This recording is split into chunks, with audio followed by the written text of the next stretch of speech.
Hallelujah, hallelujah. आवाज़ पहले दसो, मेरे ख्याल नाल अजे भी टकराउंदी है, थोड़ी जी घट कर दो जी आवाज़। आवाज़ बराबर आ रही है जी?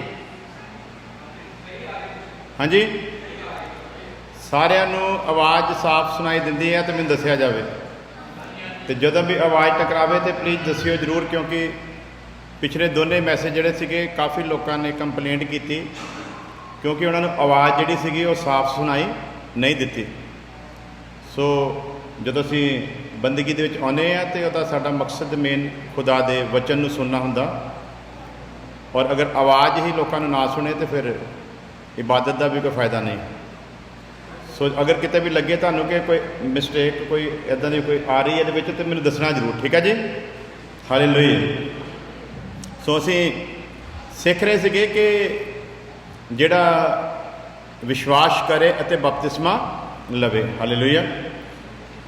सो पिछले कुछ दिनों से हम लोगों ने एक विषय और शुरू किया हुआ था, नए जन्म की निशानियाँ, और इसी के साथ हम लोग सीखेंगे और प्रभु क्या हमको समझाता है।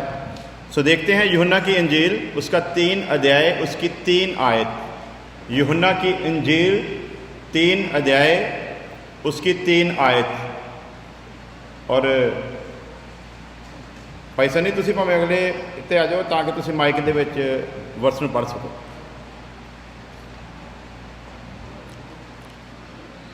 सो काफ़ी फेमस आयत है ये, और अक्सर आप लोग पढ़ते हैं और हमने बहुत बार इस पर सीखा है, और देखते हैं खुदा आज और हमें इस आयत के जरिए क्या समझाता है। हालेलुया। यूहन्ना की इंजील 3 अध्याय, उसकी 3 आयत पढ़ो। मिल गया तुहानूं? हाँ जी, पढ़ो जी।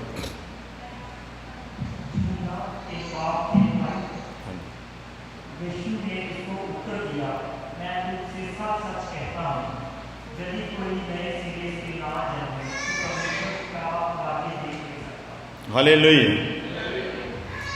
आज दुनिया में जब हम नज़र करते हैं तो सबसे ज़्यादा जो भेद की बात है, जो लोगों की समझ में नहीं आ रही, वो नया जन्म ही है।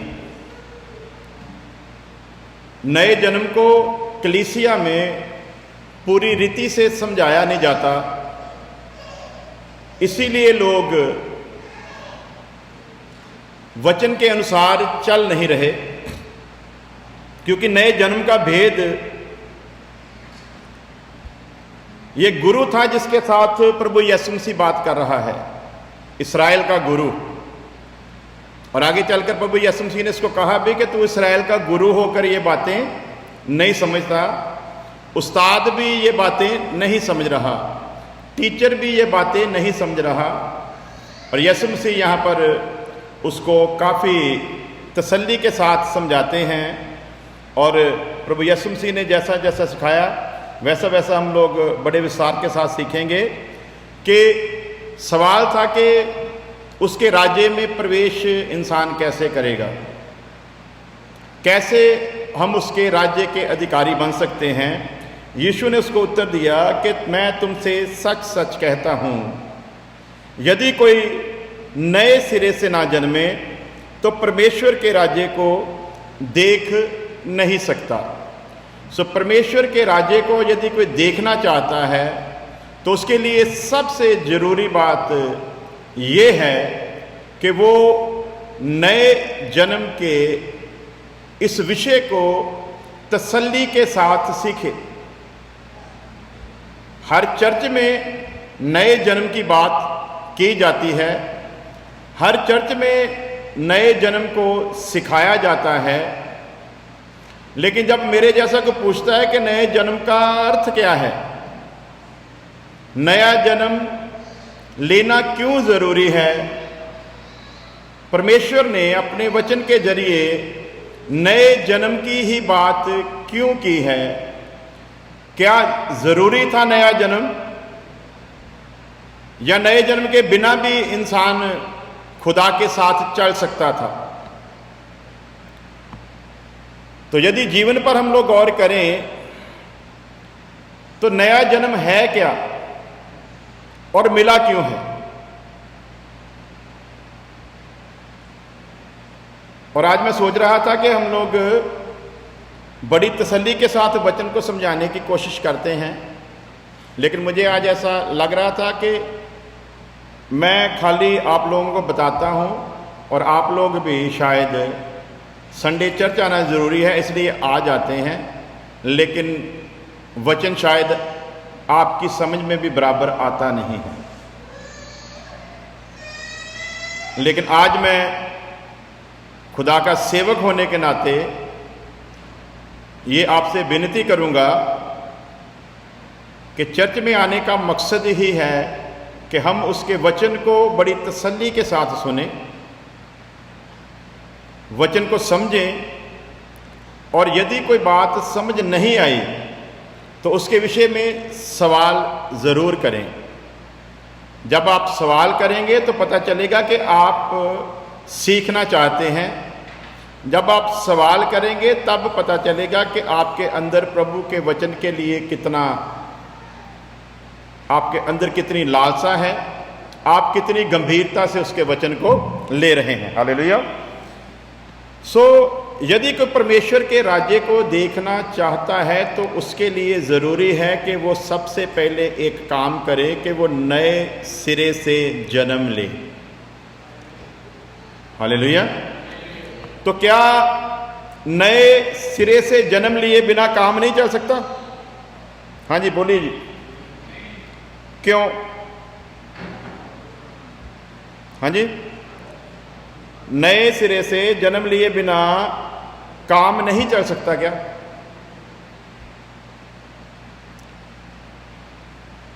नए सिरे से जन्म लेने और पानी का बपतिस्मा लेने में क्या फर्क है? कोई नहीं पता। 6 साल से ये बात कम से कम आपको 600 बार बताई जा चुकी है कि नया जन्म और बपतिस्मे में क्या फर्क है। दुनिया में 99% लोगों का तो यही मानना है, यहां तक कि सेवक भी कलीसिया को यही सिखाते और समझाते हैं कि जब कोई इंसान बपतिस्मा लेता है तो उसका नया जन्म होता है, जबकि वचन बिल्कुल भी ऐसा नहीं सिखाता। वचन में ऐसा कहीं भी कोई रेफरेंस नहीं है कि बपतिस्मा लेने के बाद हमें नया जन्म प्राप्त होता है, बल्कि वचन हमें ये सिखाता है कि नया जन्म पाया हुआ इंसान बपतिस्मा लेता है।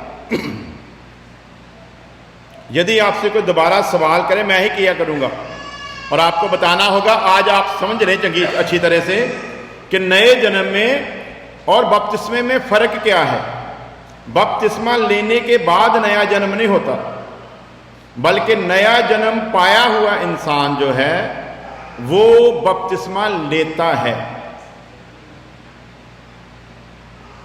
आगे गल समझ? बोलो फिर। मैं चाहांगा तुसी बोलो, असी सीख रहे हैं, सानू कोई जल्दी नहीं। बोलो की है भला। मैं तुहाडे नाल फिर सवाल करदा हां, नए जन्म और बपतिस्मा लेने में क्या फर्क है? बोलो। जवाब की है इहदा? नया जन्म पाया हुआ आदमी बपतिस्मा लेता है, बपतिस्मा लेने के बाद नया जन्म नहीं होता। जन्म के समय कुछ कार्य किए जाते हैं, कुछ काम किए जाते हैं। शारीरिक रीति से समझेंगे, साथ साथ में फिर आत्मा की बात समझ आएगी। यदि शारीरिक रीति से ना समझे फिर आत्मा की बात समझना तो बिल्कुल भी मुश्किल है, क्योंकि प्रभु यीशु मसीह साहब कहता है कि यदि मैं तुमसे जिस्मानी बातें करता हूं वही तुम्हारी समझ में नहीं आती, तो मैं स्वर्गीय बातें करूं तो फिर तुम कैसे समझ पाओगे। सो देखते हैं, एक खास आयत पढ़ेंगे, हिजकियेल की किताब, ओल्ड टेस्टमेंट, यशाया नबी, यिर्मयाह नबी और हिजकियेल। हिजकियेल की किताब, उसका 16 अध्याय, उसकी 4 आयत। जब शारीरिक रीति से एक इंसान का जन्म होता है तो जन्म के समय उसके साथ क्या किया जाता है। मेरा सवाल सबसे पहले आपके साथ ये होगा, बच्चा जो जन्म लेता है, बच्चा जो जन्म लेता है, जन्म लेने से पहले उसे नहलाया जाता है जहां जन्म के बाद उसको नहलाया जाता है? बोलो सर, बोलो जी। आज हम इसको बारीकी से समझेंगे कि नया जन्म है क्या और नए जन्म के कार्य क्या हैं और कैसे हम इसको समझ पाएंगे। पढ़ेंगे पहले आयत, फिर उसके बाद विचार करते हैं। हिजकिय्येल 16 अध्याय 4 आयत। और मैं फिर पूछी जाऊंगा विच बार बार, आवाज आपको मेरी साफ सुनाई दे रही है? हालेलुया, शुक्र है खुदा का। हाँ जी।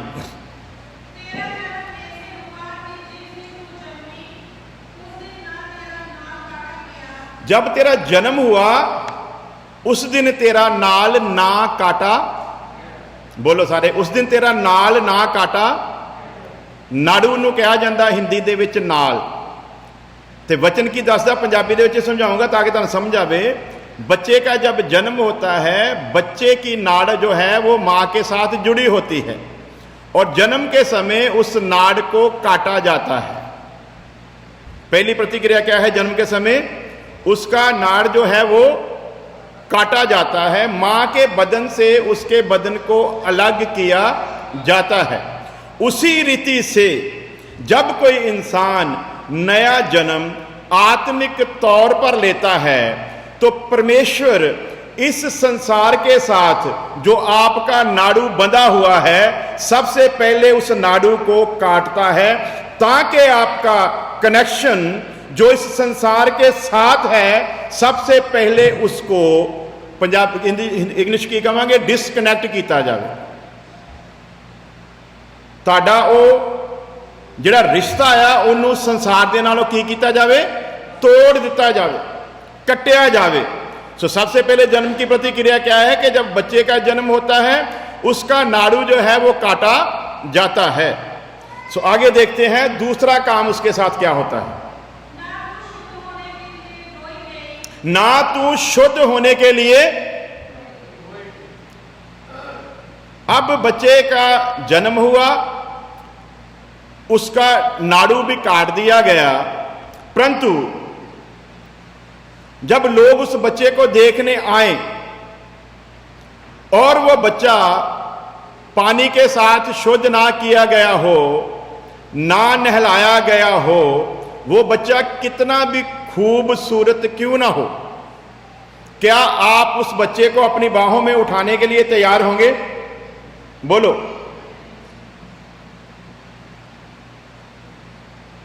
तो समझते नहीं हो?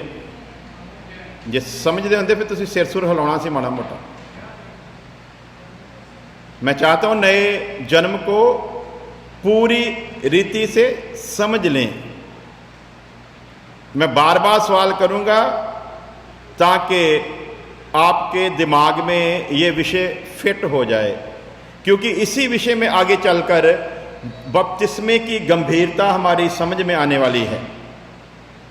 जिस बपतिस्मे को लेकर लोगों में तरह तरह के विचार पाए जाते हैं, उसकी गंभीरता फिर हमको समझ में आएगी। अदरवाइज दुनिया में देखते हैं कोई किसी रीति से बपतिस्मा दे रहा है, कोई किसी रीति से दे रहा है, कोई किसी रीति से दे रहा है, कोई बाप बेटे पाकरू के नाम में, कोई कहता नहीं नाम नहीं, बाप बेटा पाकरू नाम नहीं होता, नाम तो यीशु है, तो यीशु नाम में होना चाहिए। कोई कहता नहीं करैक्टर में होना चाहिए, इसलिए बाप बेटे पाकरू करैक्टर है उसमें होना चाहिए। सो तरह तरह के विचार दुनिया में पाए जाते हैं। कोई कहता है पानी में डुबकी लगाकर होना चाहिए, कोई कहता नहीं डुबकी लगाने की ज़रूरत नहीं है, माथे पर खाली स्लीप बना दो तो भी काम चलेगा। कोई कहता नहीं थोड़ा सा छिड़काव कर दो तो भी ठीक है। सो हमने अपनी अकल से नहीं, वचन क्या उसके विषय में बोलता है, उस विषय को हमने बारीकी से समझना है।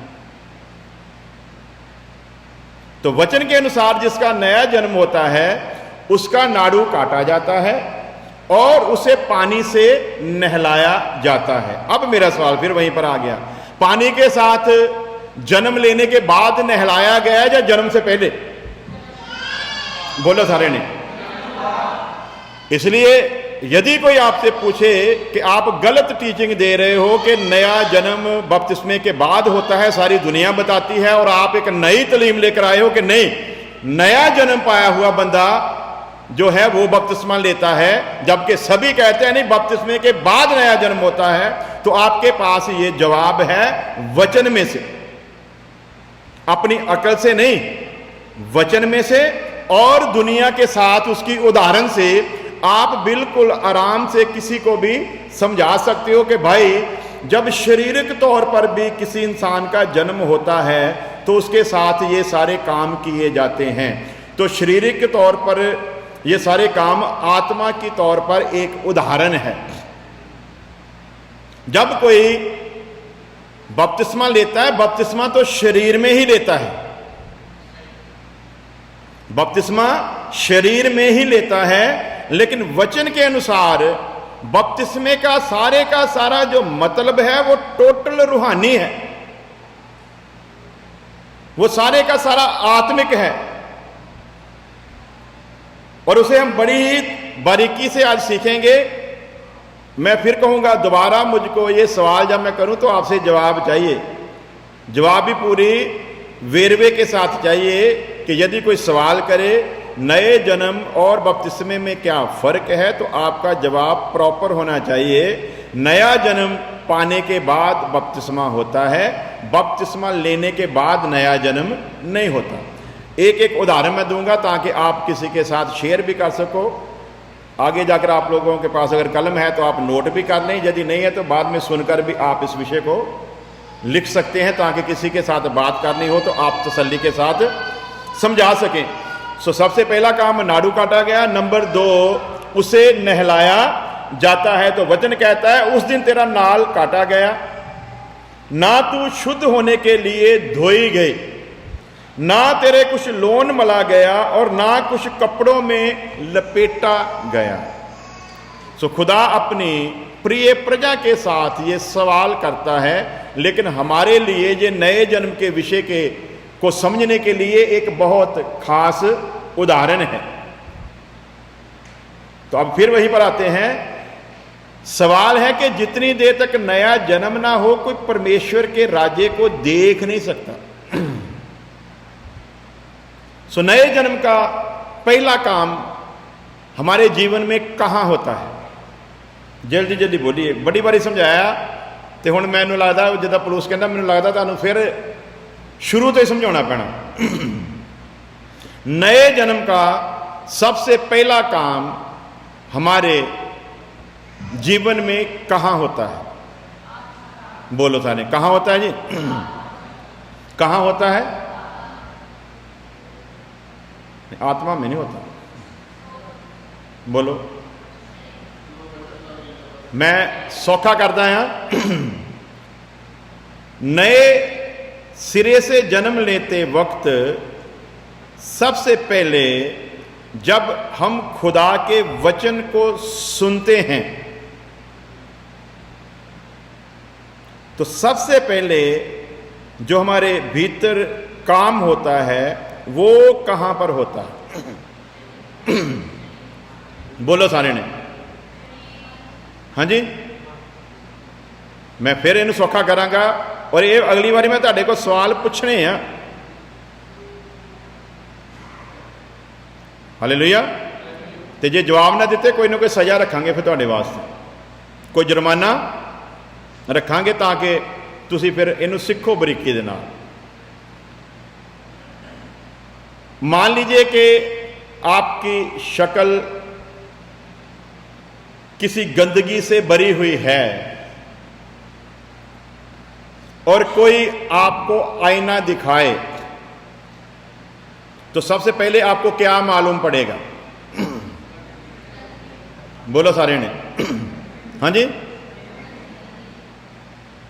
अभी तो कानून में उन्होंने शोध कर दिया है। पहले गांव की पंचायतें जो थी ना, जब कोई दुष्कर्म करता था, कोई ऐसा कर्म, ऐसा काम जो घिनौना माना जाता था समाज के लिए, तो उसका मुंह काला करके उसके गले में जूतों का हार पहनाकर उसको गधे पे बिठाकर गांव का चक्कर लगवाया जाता था। और ये मौत से भी बदतर सजा होती थी किसी के लिए। ऐसा होने के बाद बहुत सारे लोगों ने आत्महत्या कर ली। कानून में शोध किया गया, फिर इस पर बैन लगाया गया कि आप किसी के साथ ऐसा नहीं कर सकते, कानून उसे सजा देगा जो भी उसके लिए जरूरी होगी। तो अब मान लीजिए कि पाप ने हमारा मुंह जो है वो काला कर दिया, गुनाह रूपी जूते हमारे गले में पड़े हुए हैं। तो अब जब हम इसी दशा में घर में आए और शीशे के सामने खड़े हों तो हमारी हालत क्या होगी?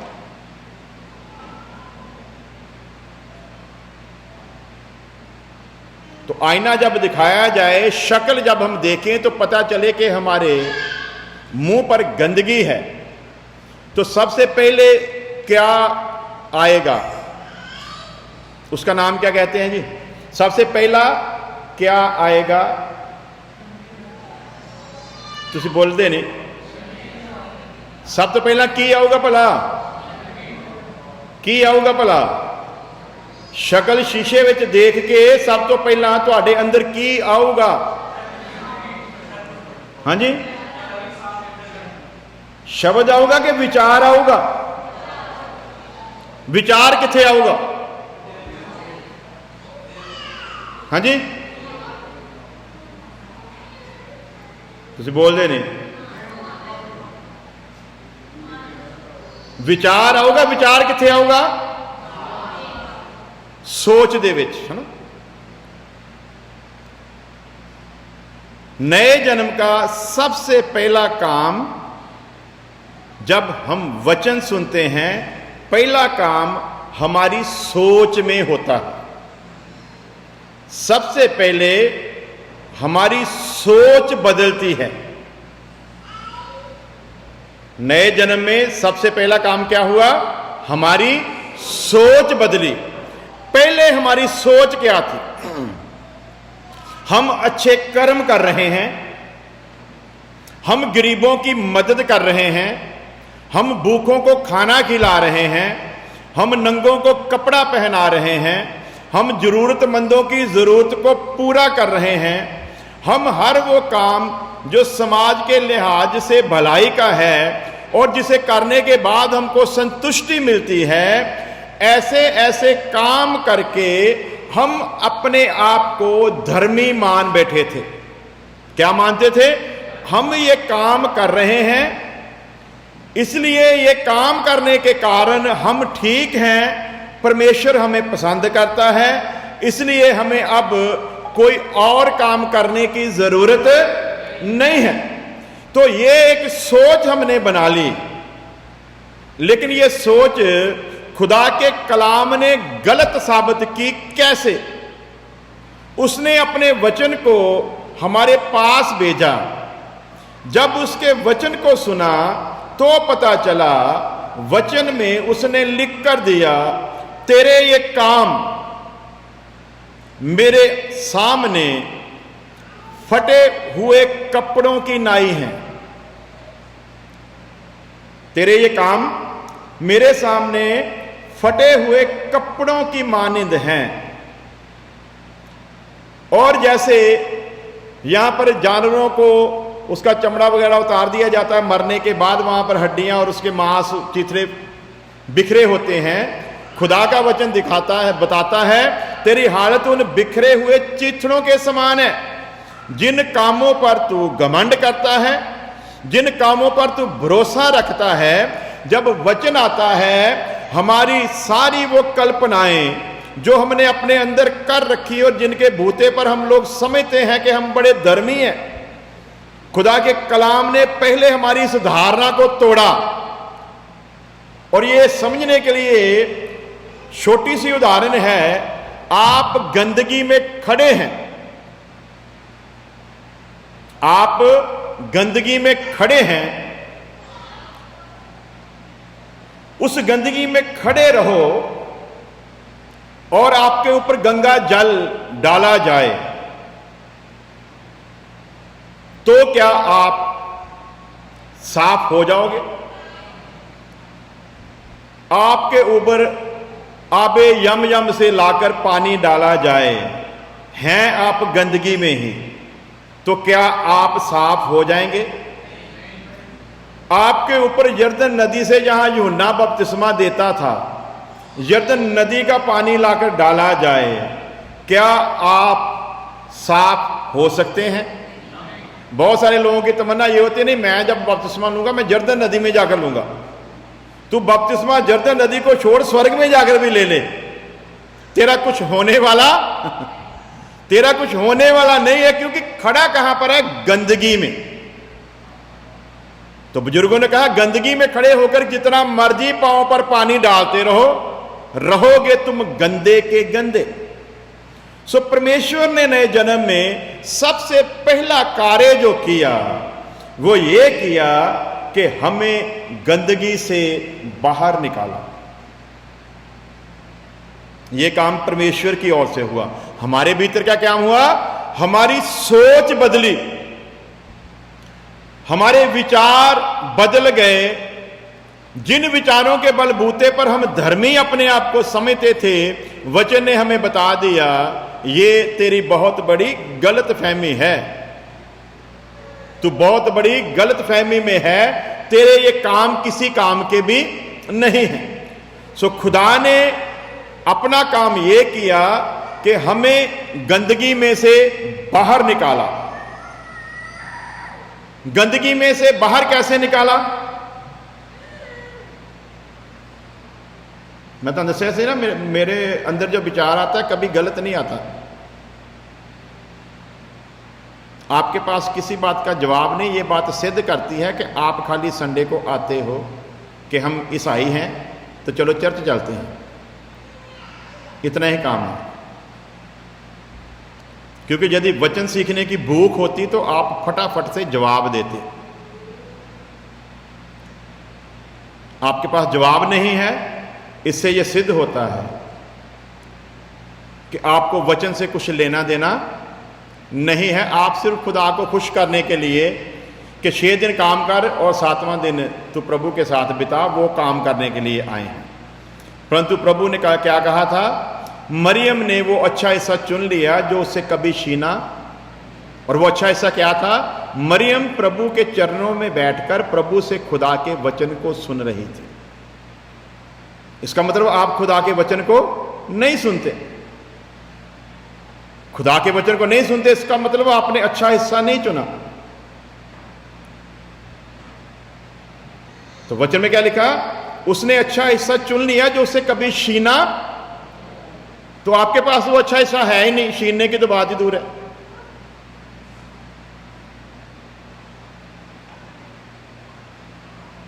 सो खुदा ने गंदगी में से निकालने के लिए क्या किया? बहुत बार आपको बताया है।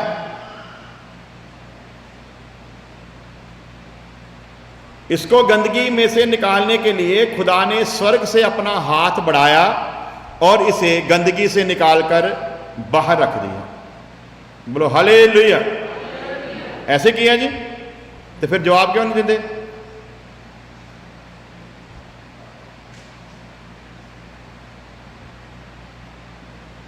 इसको गंदगी में से निकालने के लिए खुद खुदा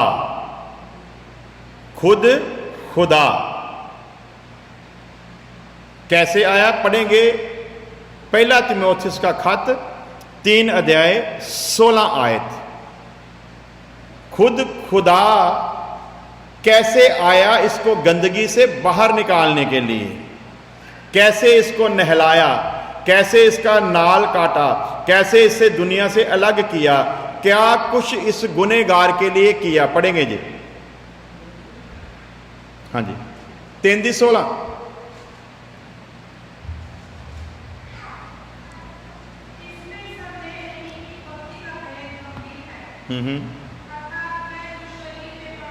वह जो शरीर में, इसमें कोई शक नहीं कि भक्ति का भेद गंभीर है। और ये गंभीरता उन्हीं की समझ में आती है जो वचन के लिए गंभीर हैं। जो वचन के लिए गंभीर नहीं, उनको कभी समझ नहीं आएगी। वो चाहे 100 बार चर्च भी बदल लें, उनके समझ में यह गंभीरता नहीं आने वाली, क्योंकि उनको चर्च बदलना आसान लगता है, परंतु अपने आप को बदलना मुश्किल लगता है। लेकिन जिस दिन गंभीरता समझ आ गई, उस दिन आपको पता चलेगा कि परमेश्वर ने आपके लिए किया क्या है, मेरे लिए किया क्या है, आपके लिए परमेश्वर ने क्या क्या किया है। तो क्या लिखा? भक्ति का भेद गंभीर है, वह जो शरीर में क्या हुआ जी, बोलो, वह जो शरीर में की है भला, मुझको गंदगी में से निकालने के लिए खुद खुदा शरीर में प्रकट हुआ। और यीशु मसीह चैलेंज करके इस बात को पूरा करता है। फिलिप्पस ने कहा, ऐ प्रभु हमें पिता के दर्शन तो करा। पिता का मतलब परमेश्वर। तो यीशु मसीह जवाब देता है, मैं इतने समय से तुम्हारे साथ हूं, तो भी तू ये सवाल कर रहा है? जिसने मुझे देखा उसने मेरे, किसको देखा जी? उसने मेरे बाप को देखा। फिर यूहन्ना पहले अध्याय में लिखा है, प्रभु यीशु मसीह जो पिता की गोद में है, उसने उसकी सूरत को प्रकट किया। तो अब भक्ति का भेद गंभीर है, वह जो शरीर में प्रकट हुआ। उसका प्रकट होना क्या जरूरी था? स्वर्ग में बैठकर भी तो वो ये सब कुछ कर सकता था ना। हाँ जी, स्वर्ग में बैठकर कर सकता था ना। स्वर्ग में बैठा बैठा खुदा इस्राएलियों के लिए समुद्र को दो हिस्से कर सकता था कि नहीं? तो फिर उनके आगे आगे आग के रूप में और बादल के रूप में चलने की क्या जरूरत थी?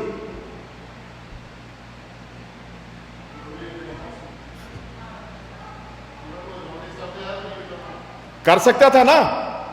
स्वर्ग में बैठा सर्वशक्तिमान है ना, सर्वव्यापी सर्वज्ञानी है ना, सब कुछ करने की कुदरत रखता है।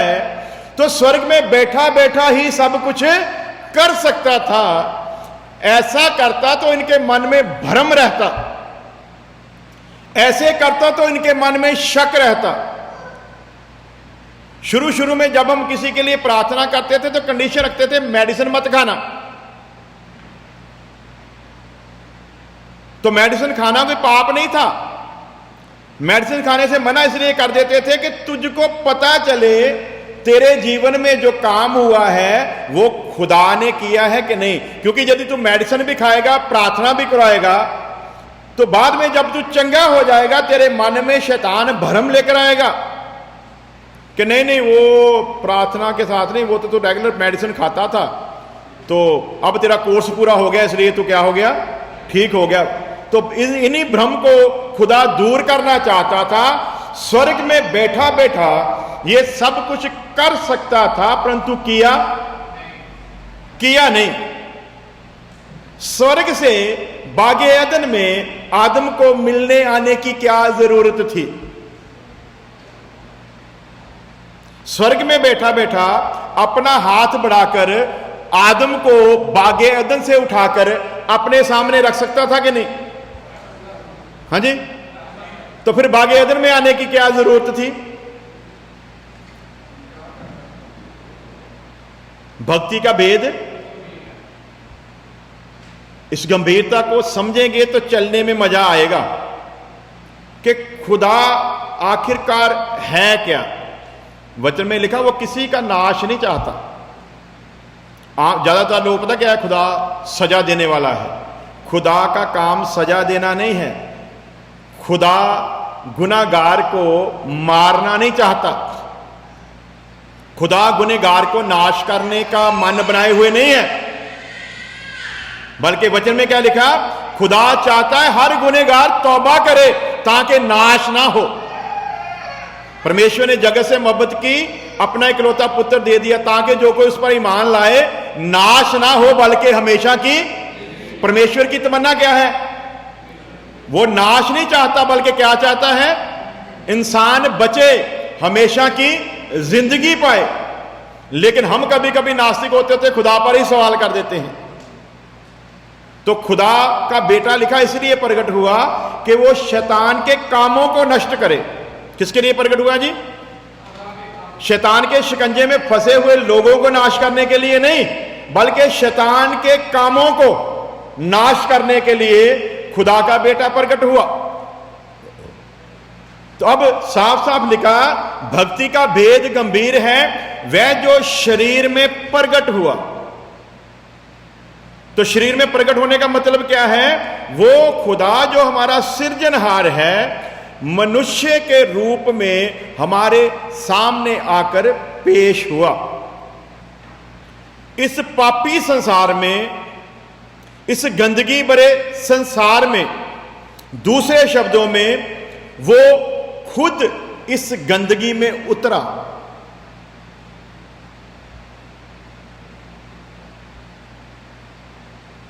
और खुद कैसा रहा? जैसे गंदगी में कमल का फूल होता है। हालेलुया। गंदगी में उतरकर खुद गंदा नहीं हुआ,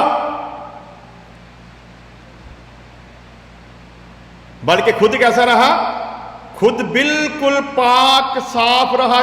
चैलेंज करके कहता है, तुम में से कौन है जो मुझ पर दोष साबित करे? नबियों ने पहले से लिख दिया, वो निर्दोष था जो घात किया गया।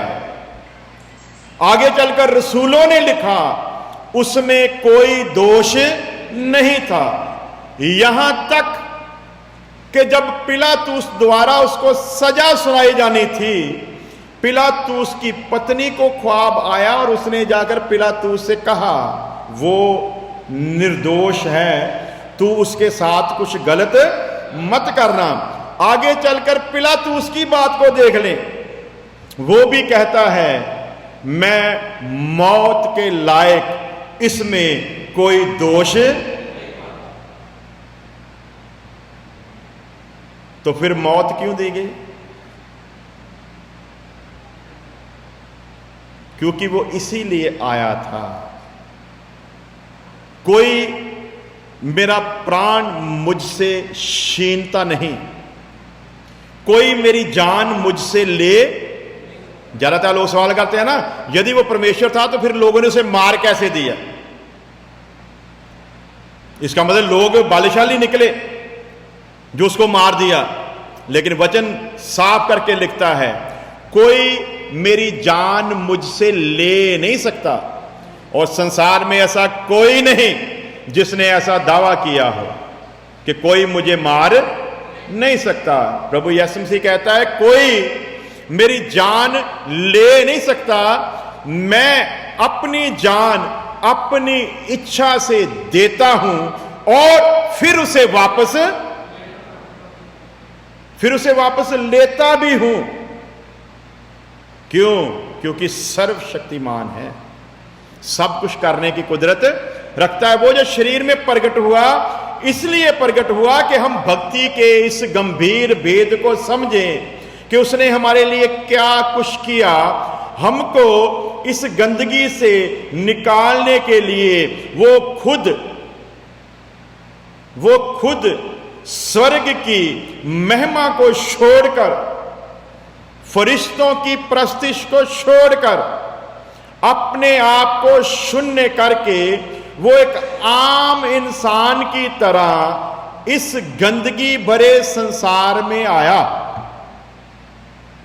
क्या वो बादशाह हेरोदियास के घर में जन्म नहीं ले सकता था?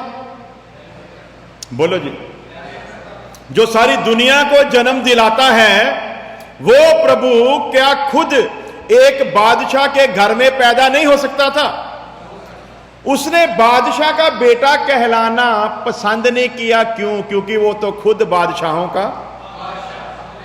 कल को कोई बादशाह उस पर उंगली ना कर सके, इसलिए वो किसी बादशाह के घर में जन्म नहीं लेता। इसके उलट हम संसार में देखते हैं कि बहुत जो ये कहते कि हम छुटकारा देने के लिए आए हैं, बहुत ऐसे आए, लेकिन बड़े बड़े घरानों में उनका जन्म हुआ। इस शख्सियत का जन्म किसी बादशाह के घर में नहीं। इस शख्सियत का जन्म किसी महल में नहीं, बल्कि इस शख्सियत का जन्म जब होता है, जन्म लेने के लिए भी कोई अच्छी जगह नहीं मिलती।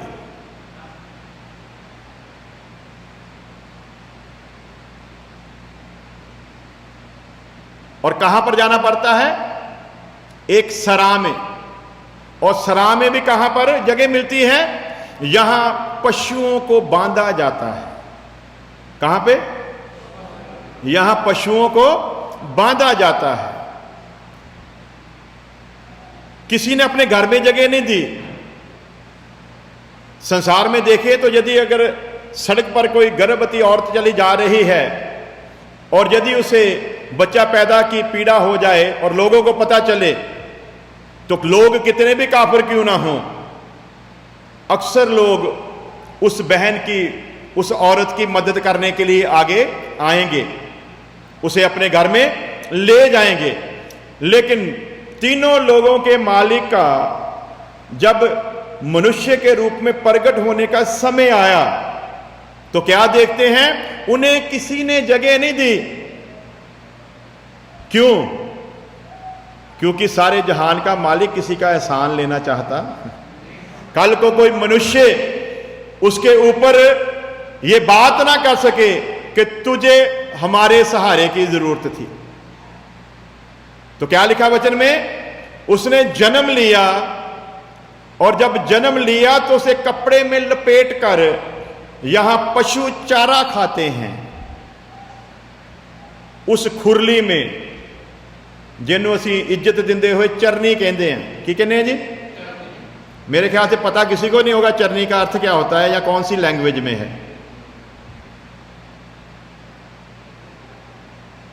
क्योंकि खुरली कहेंगे तो शब्द बुरा लगता है ना। जैसे पिछले दिनों में कहा था कि यीशु मसीह को नंगन अवस्था में सलीब पर लटकाया गया। कुछ भाइयों ने बहुत एतराज किया, मेरे को मैसेज आए, बोलते ये आपने यीशु मसीह की शान के बहुत खिलाफ लफ्ज बोला है। तो मैंने कहा फिर हम लोग ये भी कहना बंद कर देते हैं कि यीशु मसीह के मुंह के ऊपर थप्पड़ मारे गए थे, क्योंकि ये भी उसकी शान के खिलाफ है। उसके मुंह पर थूका गया था, ये भी तो उसकी शान के खिलाफ है। उसको यरूशलेम की गलियों में घसीटा गया था, ये भी तो उसकी शान के खिलाफ है। तो फिर क्या क्या कहें? यदि ये नहीं कहेंगे तो हम गुनहगारों को, जो वो हमारे लिए कर गुजरा है, उसकी गंभीरता समझ आएगी? क्या कुछ कर गया, उसकी गंभीरता को समझना है, तो इन बातों को समझना हमारे लिए क्या है? जरूरी है। तो कपड़े में लपेट कर उसको, यहां पशु चारा खाते हैं, उस खुरली में रखा गया। है कौन? बोलो सर, है कौन जी? भक्ति का भेद गंभीर वह जो शरीर में प्रकट हुआ, और जो प्रकट हुआ उसके प्रकट होने का स्टाइल देखें।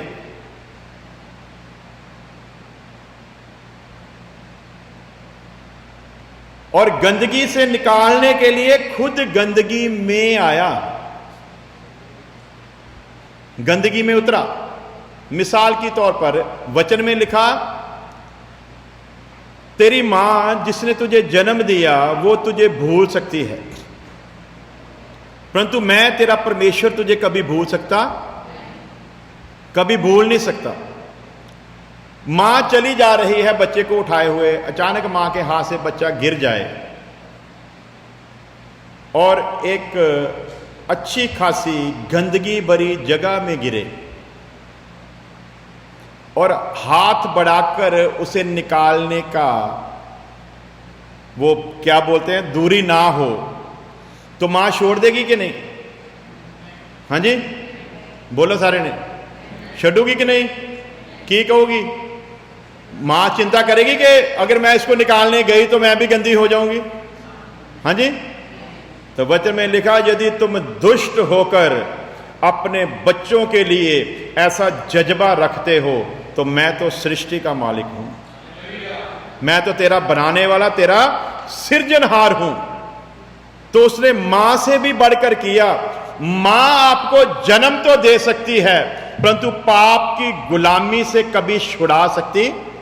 साढ़े पंजाबी जी कहते हैं मां जन्म दी कर्म नहीं,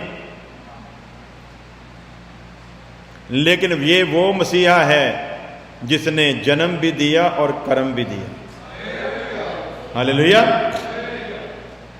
जो हर कर्म में आपकी रक्षा करने के लिए तैयार है, यदि आप अपने आप को उसके हाथों में देने के लिए तैयार हैं, यदि आप नया जन्म लेने के लिए तैयार हैं, तो वो आपके लिए सब कुछ करने को तैयार है। वो आपका नाड़ काटने के लिए तैयार है, वो आपको नहलाने के लिए तैयार है, वो आपको शुद्ध करने के लिए तैयार है, वो आपको अपने साथ बिठाने के लिए तैयार है, वो आपको अपनी मेज पर बिठाने के लिए तैयार है, बशर्ते कि हम अपने आप को उसके सुपुर्द करने के लिए तैयार हैं कि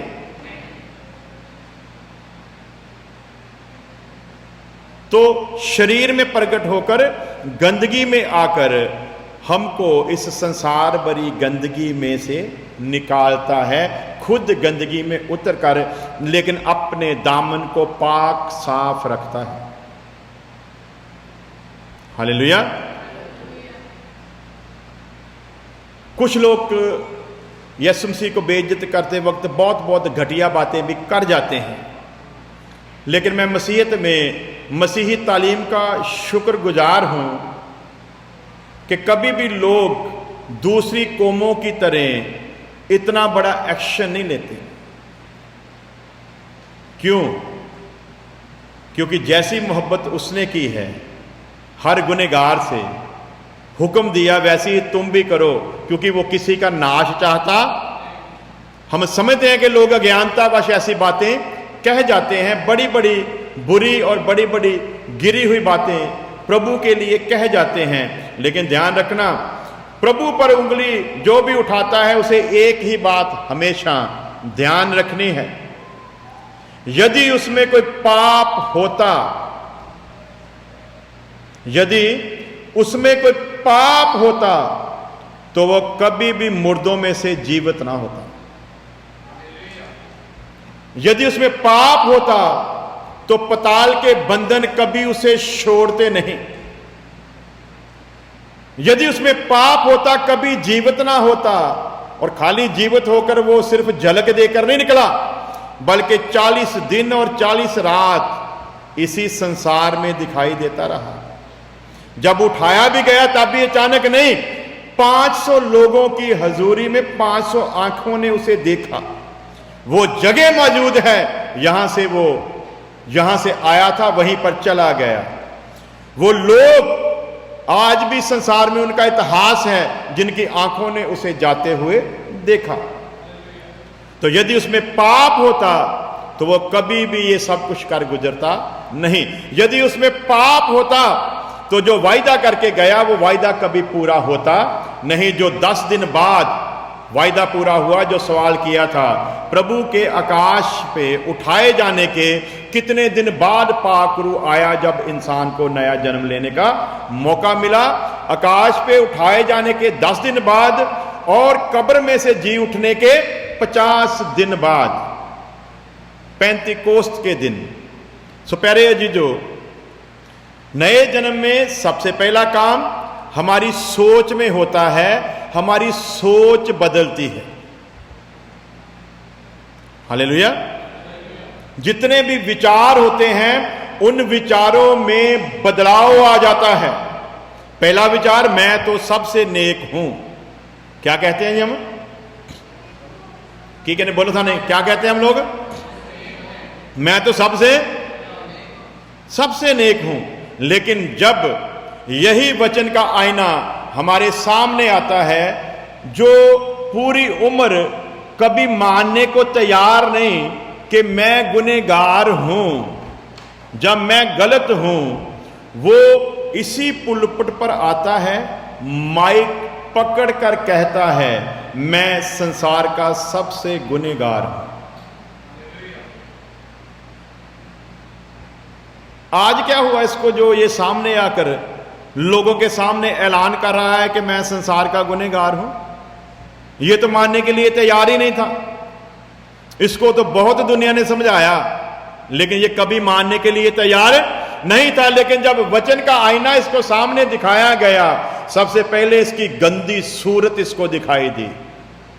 रोया कुरलाया कि मैं इतना गंदा हूं। पश्चाताप के आंसू इसकी आंखों से बहते हैं। रोता है, कुरलाता है। लोग चुगिरदे बैठे हैं, किसी की परवाह भी करता। और कलीसिया में खड़े होकर, संगत में खड़े होकर अपने पाप का इकरार करता है। क्या करता है जी? कलीसिया में खड़े होकर अपने पाप का इकरार करता है। इसका मतलब क्या है? जब नए जन्म का काम इसके जीवन में हुआ, सबसे पहले इसकी सोच में बदलाव आया और इसने मान लिया, मैं संसार में कोई नेक आदमी नहीं हूं, बल्कि मैं गुनहगार हूं और मुझ गुनाहगार के लिए किसी ने कीमत दी है और उसी के पाक लहू के वसीला से आज मुझे नया जन्म लेने का मौका मिला है। हालेलुया। जब इसकी सोच बदलती है, सोच बदलते ही पाक रूह कलाम के बीज को लेकर इसके अंदर आता है और इसको नया जन्म प्राप्त होता है। हालेलुया। नया जन्म पाने के बाद ये शिक्षा प्राप्त करता है और इसे पता चलता है मेरे लिए बपतिस्मा लेना बहुत जरूरी है, क्योंकि हुक्म है कि जो विश्वास करे और बपतिस्मा ले वही बचाया जाएगा। इसलिए ये अगला काम फिर करता है, चाहता है कि जितनी जल्दी हो सके मैं इस पुराने मनुष्य से अपना रिश्ता तोड़ दूं। हालेलुया। पुराने मनुष्य से रिश्ता तोड़ना क्यों जरूरी है? जैसे बच्चे का जन्म होता और उसका नाड़ू काटना जरूरी था कि मां से उसके बदन को अलग किया जाए, उसी तरह अब जरूरी है इस पापी बदन से भी इसने अपने रिश्ते को काटना है। इसके साथ अब इसका कोई भी रिश्ता। तो अब यदि जो कहता है कि मैंने नया जन्म भी पा लिया, अब जो कहता है कि मैंने बपतिस्मा भी ले लिया, बपतिस्मे का मतलब क्या है? यीशु मसीह के साथ गाड़े जाना। क्या है जी? यीशु मसीह के साथ। यीशु मसीह कहां गाड़ा गया था? वो इन्ना कदे बोल जाकर वो गड्ढिया गया है कि टंगिया गया सलीब पे? हाँ जी, मैंने गाड़े जाने की बात की, टांगे जाने की नहीं। सलीब पर टांगा गया था, गाड़ा कहां गया था? बोलो सारे, किथे? बोलो जी। और बपतिस्मे का अर्थ क्या है भला? जैसे वो हमारे गुनाहों की खातिर मरा और कब्र में रखा गया, वैसे ही जब हमने तौबा की, पश्चाताप किया, तो हम भी इस संसार के लिए मसीह की समानता में मर गए हैं। इसलिए अब हमारा गाड़ा जाना क्या है? जरूरी है। तो जैसे प्रभु यीशु मसीह को कब्र में रखा गया और आगे पत्थर लगा दिया गया, यदि यही हुक्म होता तो कोई बचता जी? हाँ जी। लेकिन वचन में तुलना क्या की गई है? उसी की समानता में। तो समानता का अर्थ क्या है? कि समानता का मतलब ये नहीं जैसे वो कब्र में रखा गया वैसे ही आपको वैसे ही कब्र में रखना है, बल्कि उसी की समानता में जैसे उसने पाप के लिए कीमत दी, वैसे ही हमको अपने पाप को मानना है, छोड़ना है, पुराने मनुष्य को बपतिस्मे के हुक्म को पूरा करते हुए पानी में दफन करना है, लोगों के सामने ऐलान करना है, आज से इस बदन के साथ मेरा कोई भी रिश्ता। बोलो जी, की नहीं रहा बोला? मेरा इस बदन के साथ कोई भी रिश्ता। तो फिर प्रार्थना का लिख करवाना दे। हाँ जी। बपतिस्मे का अर्थ क्या है? मेरा अब इस बदन के साथ कोई भी रिश्ता। तो फिर जो बखी च दर्द होंगी प्रार्थना कर ली कराना उन्हें, बोलो।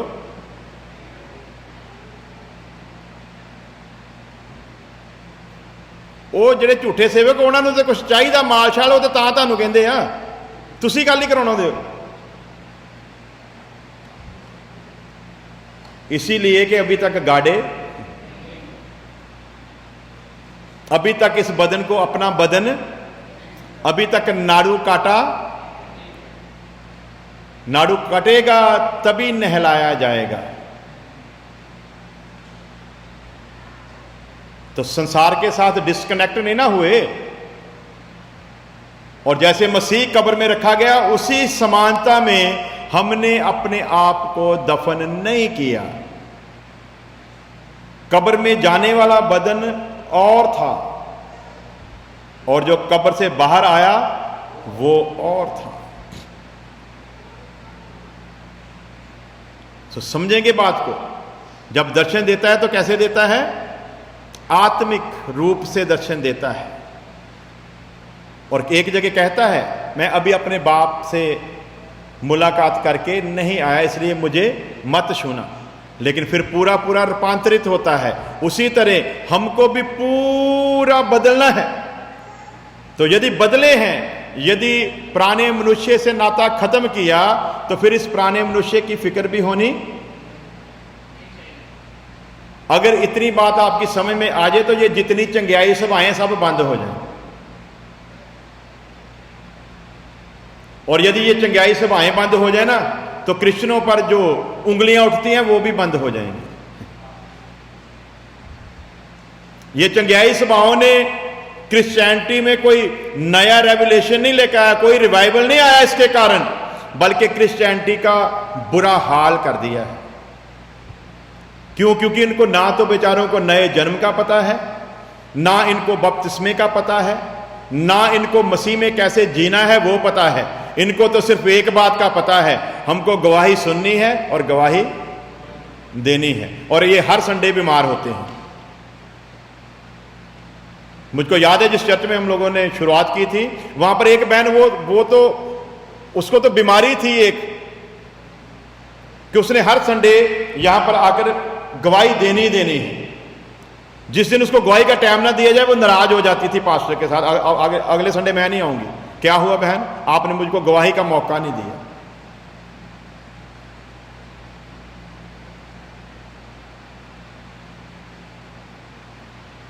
तो चंगाई सभाओं ने रिवाइवल नहीं लाई, बल्कि असली तलीम का बेड़ा गर्क कर दिया। और इसी बात को लेकर लोगों को फिर हमारे खिलाफ बगावत करने का भी मौका मिला। वरना लोगों में जुर्त नहीं कि यदि आप वचन को लेकर जाएं कोई आपका सामना कर सके। कितने आरएसएस के मुखिया थे जो कैप्टन सैमुअल को मारने के लिए आए थे, मार नहीं सके, घुटनों के बल बैठकर तौबा करके प्रभु यीशु मसीह को अपना जीवन दिया। कश्मीर में कितने मुसलमानों ने उनको मारने की कोशिश की, स्टेज के नीचे बम लगा दिया और फिर कहते हैं, संदेशा भेजते हैं पर्ची लिखकर, तेरी स्टेज के नीचे बम लगाया हुआ है और कुछ ही समय में फटने वाला है। तो खुदा का दास कहता है ये फटेगा नहीं, क्योंकि मेरे पिता की अभी ये मर्जी नहीं है। दो मनुष्य आते हैं पिस्तौल लेकर गोली मारने के लिए, स्टेज के ऊपर सामने आकर खड़े होते हैं, जेब में हाथ डालते हैं पिस्तौल निकालने के लिए, पिस्तौल निकलती नहीं, हाथ अकड़ जाते हैं और वहीं घुटनों के बल बैठकर तौबा करते हैं और मसीह को अपना जीवन देते हैं। देहरादून में अपनी ओर से मारकर फेंक गए थे, फिर वो होश में आए, फिर स्टेज पर चढ़ गए। जितने लोगों ने उन पर हमला किया था सभी ने अपना जीवन मसीह यीशु को दिया। तो हमारे पास क्या है? सिर्फ एक एंटरटेनमेंट के सिवाय कोई दूसरा काम क्यों? क्योंकि हमको नए जन्म की गंभीरता का ना किसी ने समझाया और ना हम समझना चाहते ही हैं। हमको तो बस एक ही काम है, बरकतें, आशीषें, महफिलें, बस ऐसा हो तो सब ठीक है, यदि ऐसा नहीं तो फिर अभी देखना थोड़े दिनों में काफी लोग घट जाएंगे चर्च में। आपको नहीं पता होगा, मुझको पता है, और मुझको यह भी पता है पुरानों में से बहुत घट जाएंगे, नए चेहरे बहुत आएंगे।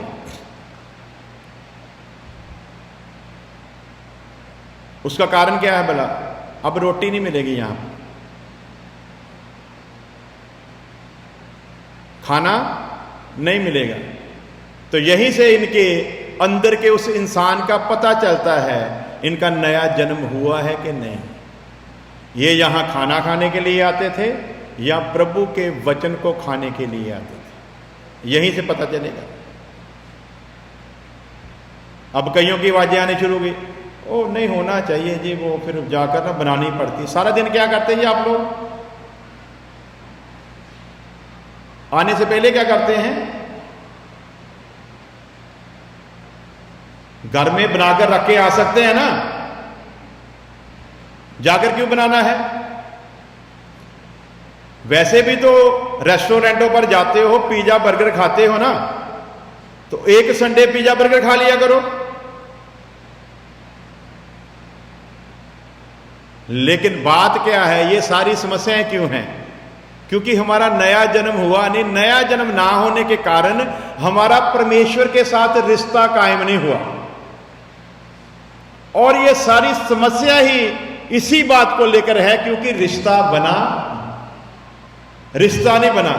जब रिश्ता बना होता है तो रिश्तों का एहसास होता है। मुझे मेरे बाप से मुलाकात करनी है, मेरे लिए जो जगह ठहराई है वहीं पर वो मुझे मिलेगा, और वहीं पर वो मिलता है। हालेलुया, जहां उसने जगह ठहराई है। मरियम ने कहा, तू कहां रह गया था, हम तुझे ढूंढते, तुम्हें हमारी फिक्र नहीं? तो यीशु मसीह ने जवाब क्या दिया? मुझे ये जरूरी है कि मैं कहां पर रहूं। कहां पर मेरी जगह है? मेरी जगह मेरे बाप के घर में है।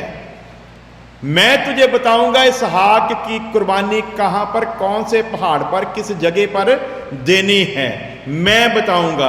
गधी का बच्चा कहां पर बंधा हुआ मिलेगा, प्रभु बताएगा। जगह प्रभु आपको बताएगा। आप अपनी मर्जी से किसी जगह का फैसला भी कर सकते। तो हमको क्या है, ऐसी ऐसी बातों को लेकर ही कुछ तो भी हमने अनाउंस किया था ना कि हमको अपना एक कोई हाल खरीदना है, तो कोई इतना बड़ा बजट भी नहीं है। यदि हम चाहें तो 2 साल में खरीद सकते हैं। अब कई इसी बात को सुनकर भाग जाएंगे, ये तो कहते थे कि हम लेते कुछ नहीं, अभी बहाने से मांगना। क्या कहेंगे? अभी बहाने से आगे ना अपनी उसी बात पर। हमको तो पहले ही पता था, हमको तो मालूम था ऐसे सेवा कैसे चलेगी। कहते थे हमने कभी मांगा नहीं। तो मैं आज भी चैलेंज करता हूं, मैंने आपसे आज भी कुछ नहीं मांगा।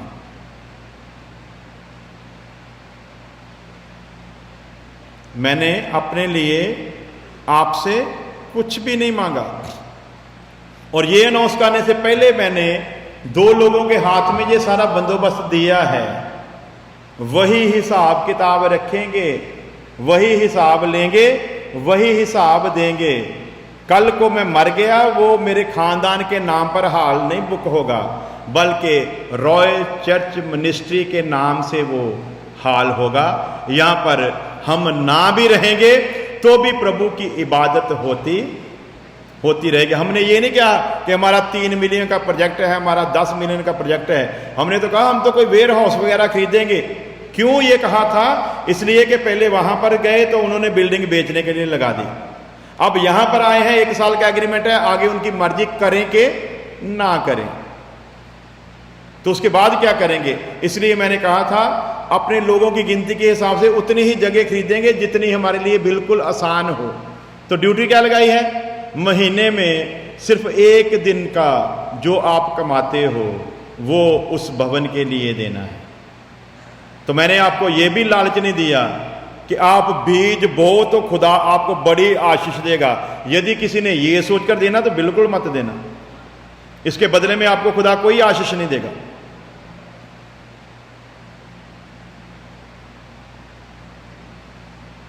हाँ, आप खुदा की इस वचन को फैलाने में यदि सहयोग करते हैं तो स्वर्ग में आपके लिए एक उत्तम स्थान उसने बना रखा है। उसकी मैं गारंटी देता हूं कि वो आपको जरूर देगा। लेकिन यदि आपने इस लालच में कि चलो देखकर देखते हैं शायद तनख्वाह बढ़ जाए, तो यदि ऐसा सोचकर देना फिर बिल्कुल भी मत देना। अभी कुछ लोग ये सोचकर भी भाग जाएंगे, अच्छा एक दिन तो जो तो 50-60 कमाते हैं वो तो नहीं इतना घबराएंगे।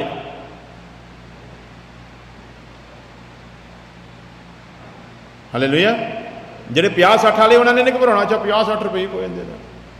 घबराहट किन को होगी भला? जो 300-400 500 1000, अच्छा 1000 देना पड़ेगा। तेरा तो एक दिन ही है ना।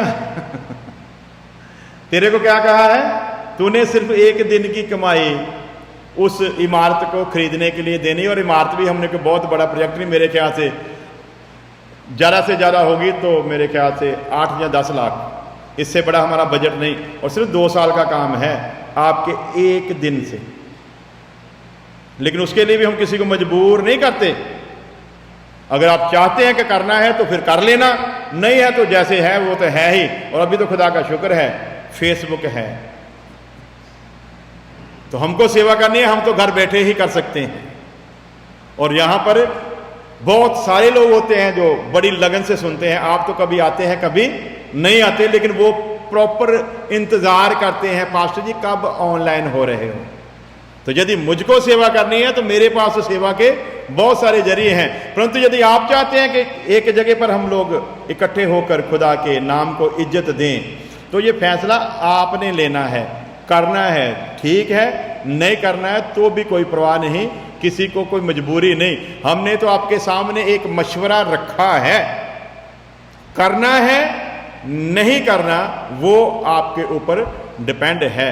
अकाउंट चर्च का हैंडल करेंगे भाई सनी जी और भाई भुवन जी। हर हफ्ते यहाँ पर आकर ये पूरा लेखा जोखा दिया करेंगे, कितना आपने दान दिया है, कितना अकाउंट में बैलेंस है, कितना कहाँ खर्च हुआ है, कितना बकाया है।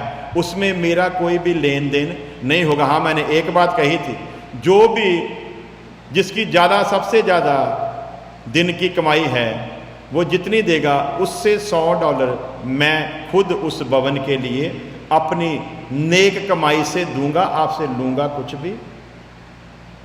कुछ भी नहीं, ना कोई दशमांश के नाम पर और ना ही कोई बीज के नाम पर के बीज बो।